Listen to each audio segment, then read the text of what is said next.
तो बच्चों, आज मैं आपके सामने लेके आई हूँ एक्सरसाइज 4.3। तो चलिए शुरू करते हैं।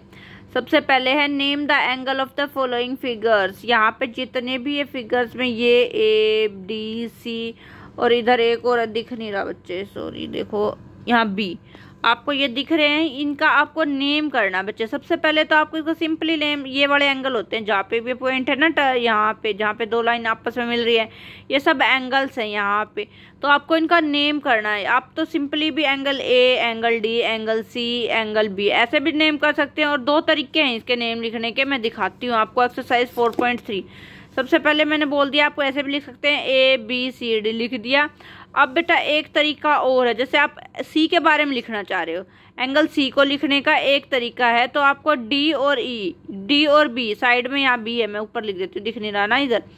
तो डी और बी के बीच में आप सी लिख दो, तो जो बीच में होगा वही वाला माना जाएगा। अगर आपको सी लिखना है, देखो आपको सोचो सी लिखना है, जैसे कि एंगल सी को आप कैसे लिखोगे, तो आपको एंगल डी सी बी लिखोगे तो उसमें सी ही को माना जाएगा। जो सेंटर में वैल्यू है ना बेटा, जो सेंटर में, उसी को हम कंसीडर करेंगे। जैसे ई सी डी मैंने यहाँ लिख दिया, ई सी और डी, यहाँ पे ई था क्या बच्चों, बी है ये, तो उसके बाद ये बी है, ये सी है, डी है और ई ए है।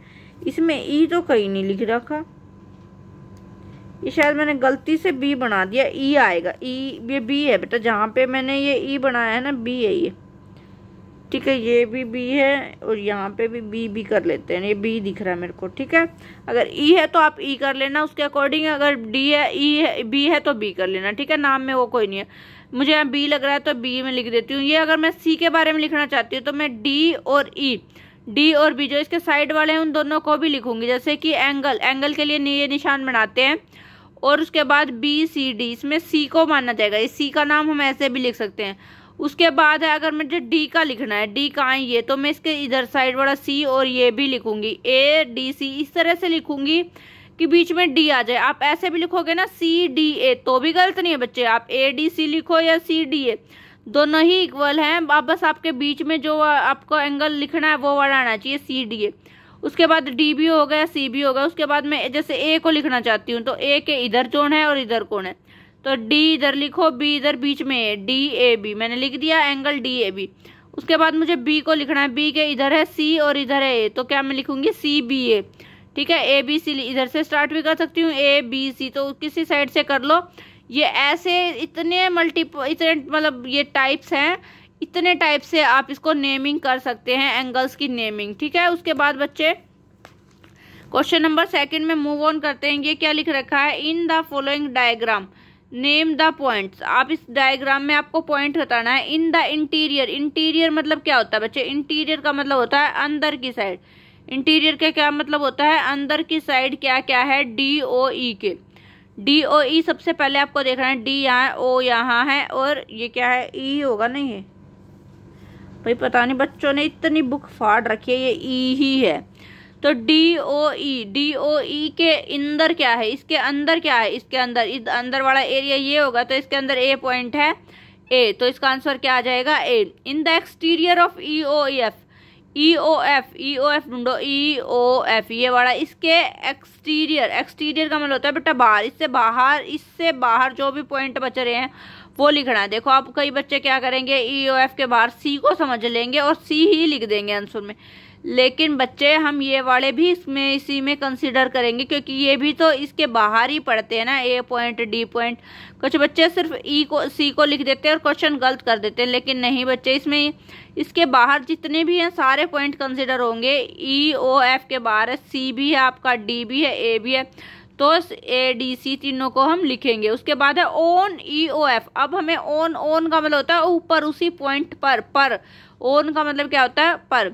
तो ई ओ एफ पे क्या क्या पॉइंट है बच्चे, आपका ई भी खुद है, बी भी खुद इसी पे, ओ भी और एफ भी, तो हम सारे लिख देंगे एफ बी ओ ई, ठीक है। चारों पॉइंट मैंने यहाँ पे मेंशन कर दिया। उसके बाद है ड्रॉ रफ डायग्राम, आपको ड्रॉ करने हैं ऑफ 2 एंगल्स, कम से कम 2 एंगल्स होने चाहिए, सच दैट, इसी तरह से आपको ड्राइंग करने की, आपको 2 एंगल्स तो हर किसी में होना ही चाहिए, लेकिन एक एक जो इन्होंने यहाँ क्राइटेरिया दिखाया है वो भी फुलफिल होना चाहिए, जो इन्होंने यहाँ बात लिखी है वो भी उसमें होनी चाहिए। जैसे 1 पॉइंट इन कॉमन, एक पॉइंट कॉमन, 2 एंगल तो होने ही होने चाहिए और एक पॉइंट उनमें कॉमन होना चाहिए, तो सबसे पहले मैंने यहाँ फिगर बताए, दो एंगल, ये एक एंगल इधर बन गया है और एक एंगल इधर बन गया, दो एंगल तो बन गए और एक उनमें पॉइंट कॉमन, जैसे इधर भी एक पॉइंट कॉमन आएगा Q और इधर से भी एक पॉइंट कॉमन आएगा, ठीक है।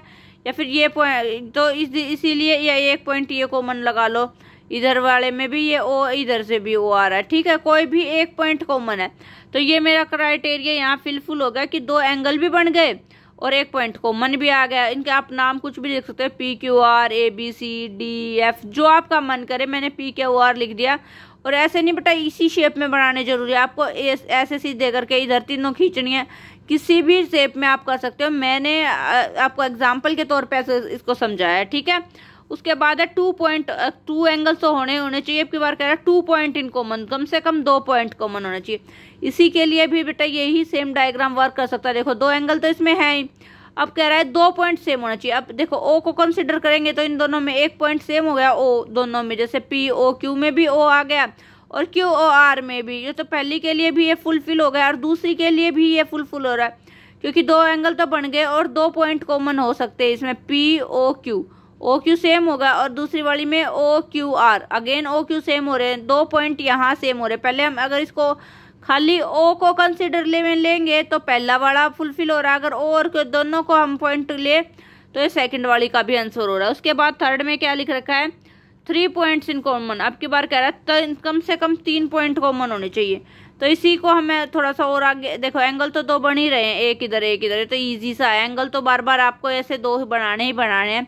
अब कह रहा है 3 पॉइंट कॉमन होने चाहिए। तो अब मैंने जैसे ए देखो, अब जैसे 2 पॉइंट बन रहे थे, मैंने एक और पॉइंट आगे लगा दिया Q, तो 3 पॉइंट हो गए कॉमन। जैसे मैं इसका नाम यहाँ पे है POSQ, इसमें S और Q आ रहा है और ये O भी आ रहा है। अगर इस वाली में है ROSQ, इसमें भी OSQ, 3 पॉइंट कॉमन आ रहे हैं, एक O और एक S और एक Q, ठीक है। इसी तरह से ये क्या होगा इसका आंसर। उसके बाद क्या रखा है फिर 4 पॉइंट को इन कॉमन। फिर आपको ऐसे ही बेटा कुछ नहीं करना, एक पॉइंट और एक्स्ट्रा ऐड कर दिया मैंने, 4.1 2 3 और 4 पॉइंट कॉमन हो गए। और एंगल तो है ही, एक इधर और एक इधर, ठीक है। कॉमन इधर वाले में भी ये तीनों चारों पॉइंट आएंगे, इस वाले एंगल में और इस वाले एंगल में भी ये 1 2 3 4 के 4 पॉइंट आ जाएंगे। उसके बाद बच्चे कह रहा है 1 रेज इन कॉमन, एक रे तो कॉमन होनी चाहिए। जैसे ये रे है, यहाँ से ही तो ये ओरिजिन है ना, इधर भी जा रही, इधर भी जा रही, इधर भी जा रही, और एंगल भी 2 बन रहे, एक इधर और एक इधर। तो ये 1 रेज इन कॉमन, एक रे से ही तो निकल रहे हैं, कॉमन रे इनकी एक ही है। ये O से जा रहा है OP, यहाँ OP, ये POQB और QOR भी, एक रे यहाँ से पॉइंट ऑफ ओरिजिन जहाँ से निकल रही है वो सेम है। तो ये इसका क्या हो गया डायग्राम, ठीक है बच्चों। ऐसे ही मैंने सारे लिख दिया है। यहाँ पे हमारी एक्सरसाइज फिनिश होती है। होप करते हो ये वीडियो आपको पसंद आई होगी। अगर आपको पसंद आई तो प्लीज़ लाइक और सब्सक्राइब करें। Thank you.